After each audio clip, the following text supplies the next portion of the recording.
Alhamdulillah, kita sangat-sangat bersyukur kepada Allah Subhanahu wa taala.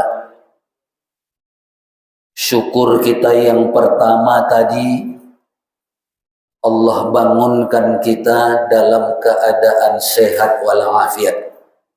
Itu syukur kita yang pertama tadi. Karena kita tahu dan kita pernah mendengar ada orang begitu bangun tidur tidak bisa bergerak di tempat tidurnya. Kita bersyukur tadi bisa bergerak. Kita tahu, kita dengar ada orang bisa bangkit dari tempat tidurnya, tapi begitu dia turun dari tempat tidurnya, dia pun jatuh tersungkur, lalu mengalami sakit stroke, memakan waktu yang cukup lama. Tapi kita tadi, syukur kita yang pertama, Allah bangunkan kita, kita bisa bergerak di tempat tidur kita bisa turun dari tempat tidur kita bisa berjalan ke kamar mandi kita. Itu makanya ketika bangun dalam keadaan sehat walafiat itu, kita tetap ingat kepada Allah. Itu yang penting. Kita tetap berzikir kepada Allah. Maka Nabi kita mengajarkan kalimat zikirnya. Alhamdulillahilladzi ahyana ba'da amatana wa ilaihin nusyur. Itu jembatan kita untuk ingat kepada Allah. Itu jembatan kita untuk berzikir kepada Allah. Walau bangun tidur, langsung berzikir kepada Allah. Rasa bersyukur kita yang kedua, kita pun tergerak untuk ke masjid. Walaupun kita tidak tahu catatan kita di qadha Rabbul Jalil di Lauhil Mahfuz. Memang kita tercatat ke masjid apa enggak subuh hari ini, tidak ada kita yang tahu. Maka saya selalu termasuk orang yang berpikiran, tidak usah pedulikan catatan kita di qadha sana. Yang harus kita pedulikan adalah bagaimana takdir yang terjadi, itu takdir yang terbaik bagi kita. Mau di qadha sana kita dicatat sebagai ahli neraka, tidak usah persoalkan. Yang penting berjuanglah bagaimana takdir kepada kita agar kita menjadi ahli surga. Tidak usah risau apapun yang ada di Lauhil Mahfuz sana. Karena itu catatan qadha saja. Yang kita butuhkan adalah takdir dari Allah. Takdir yang terbaik untuk kita. Nah, makanya yang lalu pada fasal hikmah yang ke-30 kita diingatkan setiap tarikan dan hembusan nafas ada takdir Allah di sana. Setiap melangkahkan kaki jangan lupa kepada Allah, ada takdir Allah di sana. Setiap berdenyut jantung kita jangan lupa di sana ada takdir dari Allah. Nah, wabil khusus kalau kita di dalam sholat kita jangan lengah. Apapun yang kita baca, ada ingat kita kepada Allah di sana. Bukan cuma narik nafas, hembus nafas, detak jantung, tapi setiap kita mengatakan sesuatu, Allahu Akbar, takbiratul ihram kita harus membawa kita ingat kepada Allah. Allahu Akbar kabira harus membawa kita ingat kepada Allah. Apa yang kita ingat? Pahamkan kalimatnya. Itulah yang kita ingat. Walhamdulillahi katsira. Jadi setiap ucapan ingat kepada Allah. Setiap ucapan ingat kepada Allah. Walhamdulillahi katsira, kita ingat kepada Allah. Itu sudah kita jalani bertahun-tahun mentadabburnya. Apa yang kita ingat ketika itu tentang Allah sesuai dengan kalimat yang kita ucapkan itu. Tinggal kita pahamkan saja.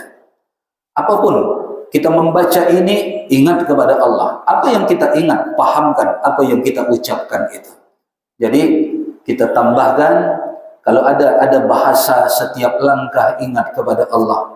Setiap tarikan hembusan nafas ingat kepada Allah. Setiap denyutan detakan jantung ingat kepada Allah. Setiap bergerak pikiran ini berpikir pikiran yang ingat kepada Allah. Setiap kita baca kalimat apapun di dalam sholat kita, usahakan kita tetap ingat kepada Allah. Makanya kadang-kadang ada orang meninggal, baik di masjid maupun di tempat lain, lalu dikabarkan yang bersangkutan meninggal dalam keadaan sholat Ustaz, maka kita berkeyakinan secara syariat, secara zahir, ya, dia seolah-olah husnul khatimah. Tapi apakah dia husnul khatimah secara hakikat? Maka hembusan nafasnya yang terakhir itu ingat kepada Allah atau tidak? Denyutan jantungnya yang terakhir ketika itu ingat kepada Allah atau tidak? Ketika dia mengucapkan, membaca sesuatu dalam sholatnya, itu membawa dia ingat kepada Allah atau tidak? Kalau yang terakhir itu dia ingat kepada Allah, husnul khatimah lah dia, secara hakikat, secara hakiki. Kalau ketika itu yang buruk yang dia sedang ngerayau, meninggal walau dalam sholat, dia sedang lalai, meninggal walau dalam sholat, dia tidak ingat kepada Allah, meninggal walau dalam sholat, maka secara hakikat dia belum husnul khatimah.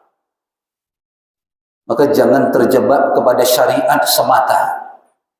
Banyak orang saya lihat ya terjebak seperti itu. Misalnya ini misalnya, banyak orang menganggap saya misalnya tidak sholat ke masjid, secara syariat enteng orang memahaminya. Apa yang orang pahami secara syariat? Ustaz Zulfan kehilangan 27 derajat sholat berjamaah. Syariat. Ustaz Zulfan pasti dia sholat sendiri. Secara syariat dibolehkan. Tapi sunat muakkad kalau dia berjamaah ke masjid. Syariat. Tapi tahukah kita bahwa secara hakikat ketika saya tidak bisa datang ke masjid, itu artinya Allah tidak izinkan saya datang ke rumahnya. Allah yang tidak mengizinkan itu. Maka orang-orang yang tidak bisa ke masjid itu orang-orang yang tidak Allah izinkan datang ke rumahnya. Kalau Allah izinkan, pasti Allah takdirkan kayak kita seperti pagi ini. Maka kalau dikaji-kaji secara hakikat, sebetulnya menyeramkan Bapak dan Ibu. Secara syariat, kalau saya tidak sholat, orang enteng saja mungkin. Ustaz Zulfan belum dapat hidayah, kata orang.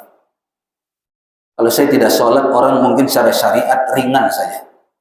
Ustaz Zulfan belum bisa melawan godaan setan. Itu syariat. Tapi secara hakikat, ketika saya tidak sholat, maka itu artinya Allah tidak izinkan saya bertemu dengannya. Allah tidak izinkan saya menghadap kepadanya. Maka saya tidak sholat. Itu artinya Allah takdirkan saya tidak diizinkan menghadap kepada Allah. Tidak diizinkan saya datang ke rumah Allah. Termasuk kita subuh hari ini, kan enteng orang bilang kan, kenapa tidak taklim? Tidak apa-apalah. Mungkin sebagian yang dibahas di taklim saya sudah ngerti, saya sudah paham. Ringan sama orang. Oh, ada pahalanya ini, ada pahalanya ini, ada pahalanya ini. Itu syariat. Secara hakikat ketika orang tidak Allah takdirkan datang ke majelis taklim, itu sama dengan dia tidak diridhoi oleh Allah untuk datang ke taman surga. Ini taman surga ini Bapak dan Ibu. Ini taman surga ini, Raudhatul Jannah. Maka kalau orang yang tidak datang ke majelis taklim sama dengan Allah tidak izinkan, Allah tidak memberikan ridha, sehingga Allah tidak takdirkan dia datang ke taman surga. Kalau ke tamannya saja Allah sudah tidak ridha, bagaimana nanti dengan surga yang sebenarnya? Di tamannya saja tidak Allah gerakkan dia. Di tamannya saja Allah biarkan dia. Di tamannya saja tidak Allah undang dia, tidak Allah panggil dia, Pak. Maka kita sudah berada di tamannya ini sekarang. Itu menggambarkan mudahlah nanti ke surga yang sebenarnya. Karena tamannya sudah sering kita datangi, tamannya sudah sering kita hadiri. Inilah majelis-majelis ilmu kita. Ini bagian dari penguatan hikmah yang ke-30 yang kita bahas yang lalu. Mulailah memandang sesuatu selain memandangnya secara syariat, tapi belajar mengambil hakikat hakiki yang terkandung di dalam segala sesuatu yang terjadi di sekitar kita. Walaupun bagi kita, ketika kita memahamkan hakikat, itu bonus dari Allah kepada kita. Namun syariat tidak kita tinggalkan. Kalau syariat ditinggalkan, maka bukan hakikat yang sebenarnya yang mereka dapatkan, tapi hakikat bahwa mereka sudah tersesat dari jalan Allah karena meninggalkan syariat agama Allah Subhanahu wa taala.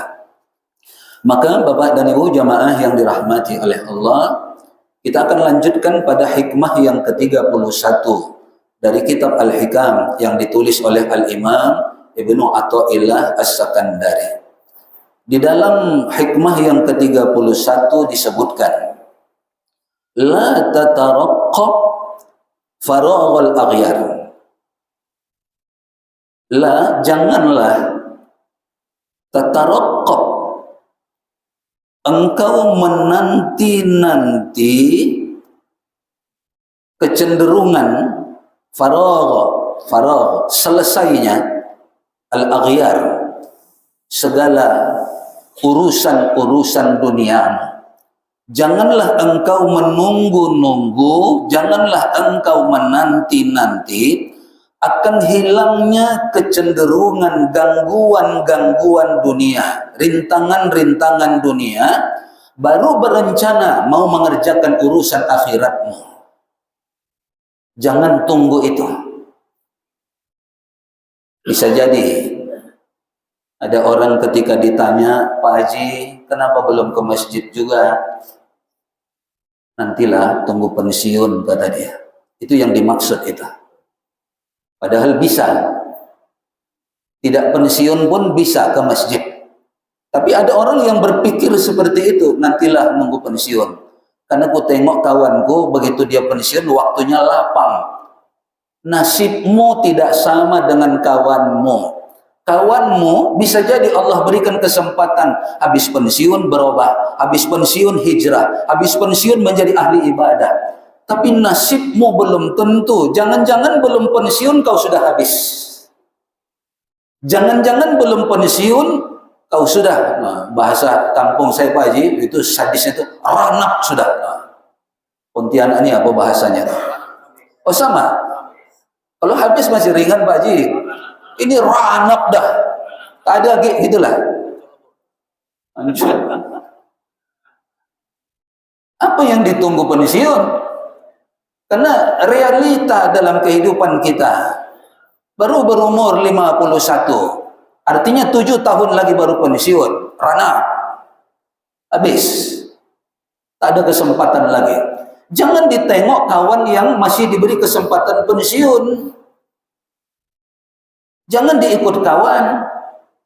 Ada kawan dah 71 tapi masih gagah kayak Pak Haji Jailani. Dah 71 dah. Tapi kalau dah masukkan baju, walah Masya Allah saya pikir. Sama Pak Haji.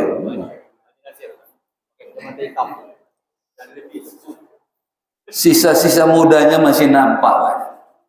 Itu yang mau diikut. Nasib kita tidak sama bro. Nasib kita tidak sama, umur kita tidak sama.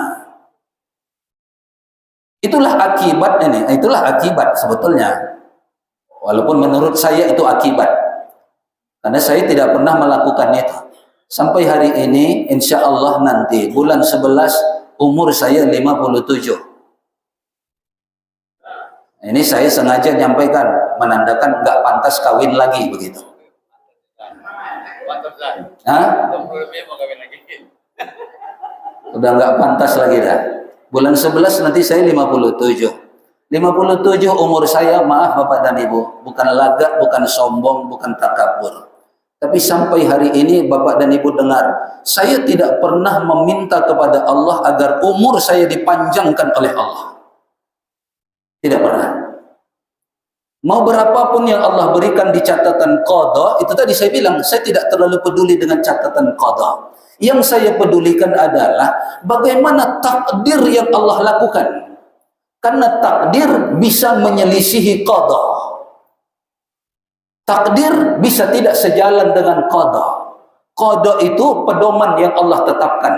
Tapi yang Allah tetapkan yang sebenarnya takdirlah kepada kita. Makanya saya lebih meminta kepada Allah, ya Allah, takdirkan yang baik-baik selama umur Engkau berikan kepada hamba. Cukup. Minta panjang-panjang, mau berapa panjang? Dia bilang, biar panjang angan-angan, Ustaz. Begitu pensiun bukan ke masjid. Ngabiskan duit sebentar-sebentar ke Singkawang.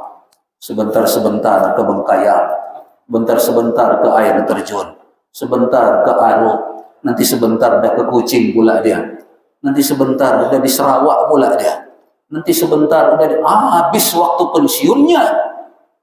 Padahal tadi niatnya nunggu pensiun lah Ustaz, rupanya makin pensiun makin panjang langkahnya. Awas. Minta umur yang ada sekarang, itu Allah takdirkan yang baik-baik untuk kita. Gak usah minta panjang-panjang lagi. Nanti kepanjangan repot sendiri. Buang air besar di tempat tidur. Apa simpanan nenek kau nih, kata orang. Kencing di tempat tidur. Apa nih dulu yang dituntut nenek kau nih? Rupanya doa rutinnya, panjangkan umur hamba ya Allah. Panjangkan umur hamba ya Allah. Akhirnya balik kecil. Makan pun lupa. Mana makan emak nih, kata dia. Emak baru makan. Siapa bilang, kata dia. Padahal baru makan, betul dah. Udah lupa dia tentang dirinya. Awas. Jangan minta panjang-panjang, Bu, ya. Pokoknya seimbang. Ya, mau seimbang dengan Bapak, meninggal sama-sama boleh. Mau berjarak 1-2 tahun dari pasangan hidup, boleh. Tidak apa-apa. Ya, kita minta yang terbaik yang Allah takdirkan untuk kita. Maka dari itu, la tataraqqab faraghul aghyar. Janganlah engkau menunggu-nunggu hilangnya rintangan, hilangnya gangguan, baru engkau berpikir untuk akhiratmu. Rintangan tidak akan pernah habis.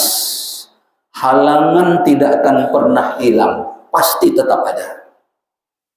Pasti. Cepatlah kau telungkup. Biar enggak capek emakmu. Begitu dia telungkup makin capek emaknya jaganya. Cepatlah merangkak. Begitu merangkak dia makin susah emaknya jaga tempat tidur. Kayak supaya jangan terjatuh dari tempat tidur. Cepatlah kau pandai berjalan. Begitu dia pandai berjalan, bukan makin tenang, rintangan makin hebat. Takutnya lari pula dia keluar, jatuh pula nanti di teras. Begitu doa kita, begitu terus doa kita itu memang begitu. Maka saya selalu agak nyindir di rumah. Cucu dua-dua udah pandai lari. Nah, yang jaga sekarang menggelupur-gelupur. Gelupur tahu Pak Haji ya? Menggelupur kayak ikan lele itu Pak, apa namanya? Itu menggelupur namanya tuh. Oh, menggelepah ke bahasa Pontianak. Kampung saya menggelupur dia. Nah, sebentar-sebentar tak bisa duduk, jaga karena udah pandai lari dah. Maka saya sindir kadang-kadang. Mereka sedang repot-repotnya, saya bilang, mudah-mudahan pandailah kau naik sepeda cucuku, saya bilang. Biar makin susah nanti jaganya. Kalau udah pandai naik sepeda, susah nanti jaganya. Tapi itulah kehidupan. Memang dunia, nanti kita akan bertemu dengan hikmah, dengan fasal yang menerangkan tentang itu. Selama masih namanya dunia, rintangan pasti tetap ada.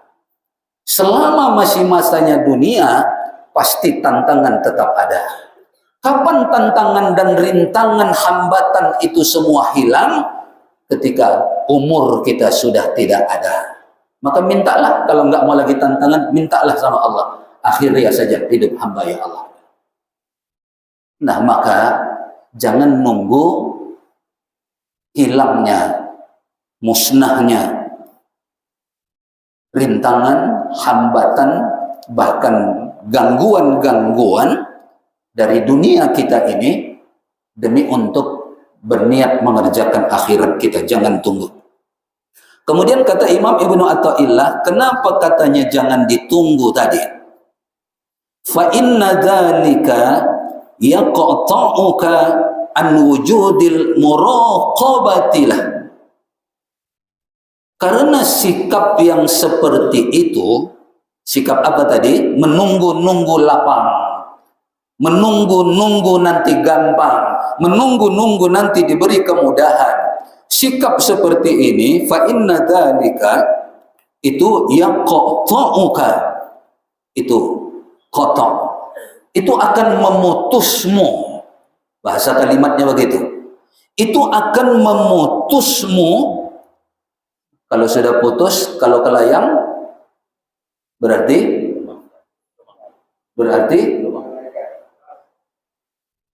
hilang. Bukan punya kita lagi tuh. Ini pun begitu, ya qata'uka. Kalau sikap menunggu-nunggu tadi itu ada pada seseorang, maka ya qata'uka akan terputus darimu, artinya akan hilang darimu an wujudil muraqabatilah. Sikap muraqabahmu kepada Allah. Muraqabah. Ini kalimatnya satu kata saja, muraqabah. Hafalkan ini. Apa arti muraqabah? Merasa diawasi oleh Allah. Itulah muraqabah. Itu salah satu istilah ya dalam ilmu tauhid, dalam ilmu tasawuf. Ada sifat sikap muraqabah, yaitu merasa dilihat Allah, merasa dipandang Allah, merasa ditatap oleh Allah, namanya muraqabah. Nah, kalau sikap seperti tadi itu ada, maka dari orang tersebut akan hilang sikap muraqabahnya dari Allah. Dia tidak lagi merasa diawasi Allah, dia tidak lagi merasa itu ditatap oleh Allah, sehingga enak saja sama dia. 30 juta tiap bulan untuk istrinya dari kas negara, dia salurkan, dia jalankan. Sekian puluh juta dia salurkan setiap bulan untuk seorang biduan dari uang negara. Sekian miliar dia salurkan kepada anak cucunya untuk kebutuhan anak cucunya dari uang negara, bukan dari gajinya sebagai menteri. Kenapa? Merasa diawasi oleh Allah, sudah yaqta'uka, sudah putus, sudah hilang dari dia. Itu hebatnya itu Bapak dan Ibu. Kalau sudah tidak merasa diawasi oleh Allah, maka sikap main perempuan pun akan datang. Kenapa? Merasa tidak diawasi. Merasa tidak ada yang tahu, merasa tidak ada yang nampak, merasa tidak ada yang lihat. Begitu terbuka, menyeruak. Nah, ini bahasa kampung saya lagi nih. Menyeruak, benar. Bahasa Pontianak ini. Terbuka sebuka-bukanya, itulah menyeruak. Begitu menyeruak, semua bersaksi tidak berani berdusta. Termasuk istri tidak berani berdusta. Termasuk anak tidak berani berdusta. Termasuk cucu tidak berani berdusta. Kenapa? Karena merasa diawasi oleh Allah itu sudah hilang. Merasa ditatap oleh Allah itu sudah putus. Maka bahasa kita selalu sudah putus urat leher, urat malunya. Urat malunya sudah putus, itu tadi, putus tadi itu. Hilang. Rasa malunya sudah tidak ada karena kabel urat malunya sudah putus, tak punya rasa malu lagi. Bayangkan tuh, menyeruak di pengadilan, malunya luar biasa. Jangan-jangan sampai akhir hayat pula seperti itu. Karena kita ingat yang beberapa waktu lalu ada salah seorang anggota DPR RI ketangkap melakukan korupsi, lalu divonis 7 tahun penjara, kemudian matinya di penjara. Luar biasa itu. Kapan lagi kesempatan memperbaiki diri? Kapan lagi kesempatan merubah rasa malu menjadi rasa terhormat? Mati di penjara. Bahkan ketika dikuburkan, itu tenda-tenda kursi tempat acara penguburan luluh lantak dihantam angin puting beliung. Nah, luluh lantak tahu ya Bapak dan Ibu? Saya ini banyak bahasa simpanan-simpanan nih Pak Haji. Luluh lantak, orang Pontianak bilang ancur leboh katanya. Ancur leboh dah. Awas ya, merasalah bermuraqabah kepada Allah, merasa dilihat oleh Allah, merasa dipandang oleh Allah. Dengan cara tadi, jangan nunggu-nunggu. Nantilah, merasa nggak dilihat Allah dia. Nantilah nunggu pensiun, merasa nggak dipandang Allah dia. Awas tuh. Maka Bapak dan Ibu jemaah yang dirahmati oleh Allah, lalu dilanjutkan oleh Imam Ibnu Athaillah, fa inna dzalika yaqta'uka an wujudil muraqabati lah fima huwa muqimuka fi. Merasa hilang dari pengawasan Allah Subhanahu wa taala, padahal Allah yang telah menetapkan sesuatu untuknya. Mau sembunyi pula dia dari Allah. Mau merasa Allah nggak tahu, padahal Allah yang buat dia kayak gitu, Pak. Seperti saya katakan tadi, merasa dia tidak merasa buruk tidak ke masjid, padahal hakikatnya tadi dia harus merasa itu takdir Allah, bahwa Allah tidak izinkan dia datang ke rumahnya. Allah tidak izinkan dia menghadap kepadanya. Sakit itu, Pak. Pak Haji, saya mau ke rumah Pak Haji nih. Pak Haji di rumah kah? Lalu yang beliau menjawab, maaf, saya sedang tidak di rumah. Oh iyalah. Kecewa enggak Pak? Kecewa. Itu masih kecewa orang yang jujur. Apalagi kalau dia merasa dibohongi. Oh ini ngarang-ngarang Pak Haji nih, padahal di rumah dia nih. Tapi memang dia nggak mau jumpa sama kita. Itu lebih sakit lagi. Ini pun begitu. Allah tidak mau ketemu dengan dia. Allah tidak izinkan dia datang ke rumah Allah, ke rumahnya. Allah tidak izinkan dia walau cuma duduk di taman surga. Jangankan ke surganya, ke tamannya saja tidak Allah ridha, tidak Allah takdirkan, tidak Allah izinkan. Maka ukur bagaimana Allah dengan kita sesuai dengan apa yang Allah takdirkan untuk kita. Itulah ukuran kita. Ukur, Pak. Kayak mana Allah dengan kita sebenarnya? Ukur dengan apa yang Allah takdirkan untuk kita. Kenapa ujian ini tidak ada habis-habisnya? Kenapa ujian ini, cobaan ini tidak ada putus-putusnya? Yang saya rasakan misalnya. Maka mulai belajar. Kenapa Allah membuatku seperti ini? Renungkan itu. Kenapa Allah mentakdirkanku seperti ini? Kenapa Allah mengizinkan meridhoi aku seperti ini? Ada apa sebenarnya? Kenapa Allah biarkan aku begini? Tapi ini tentunya bagi mereka yang mau berpikir. Karena mau berpikir atau tidak itu juga tergantung kepada takdir Allah.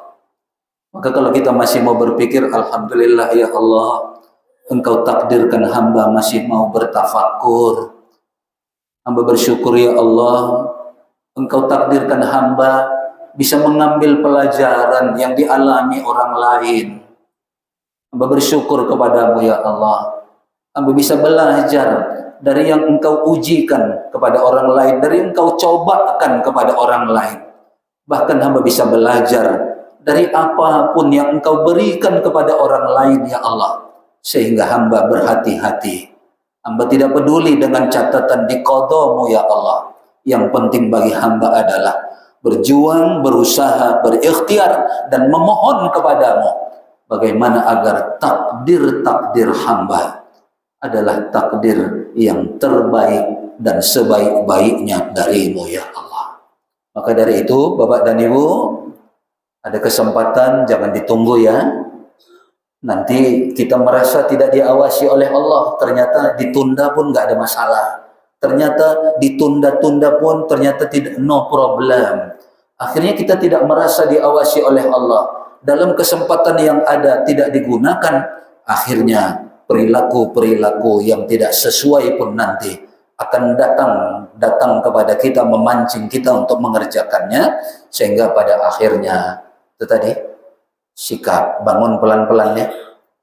Allah tahu kalau aku begini, Allah lihat kalau aku begini, bahkan Allah maha menatapku kalau aku begini. Bahkan Allah itu mendengar baik yang nyata maupun yang tersembunyi. Ya'lamu ma baina aydihim wa ma khalfahum. Allah lihat semua. Bahkan berani kita mengatakan Allah tahu apa yang ada di hatiku saat ini. Apakah hatiku saat ini baik? Allah tahu.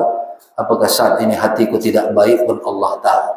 Maka usahakan punya hati yang baik, punya pikiran yang baik, punya niat yang baik, punya cita-cita yang baik. Karena tadi sikap muraqabah itu begitu besar pada diri kita. Tanamkan ini, penting ini, sikap ini, dan itu diajarkan secara khusus satu bab itu biasanya tentang muraqabah itu sendiri.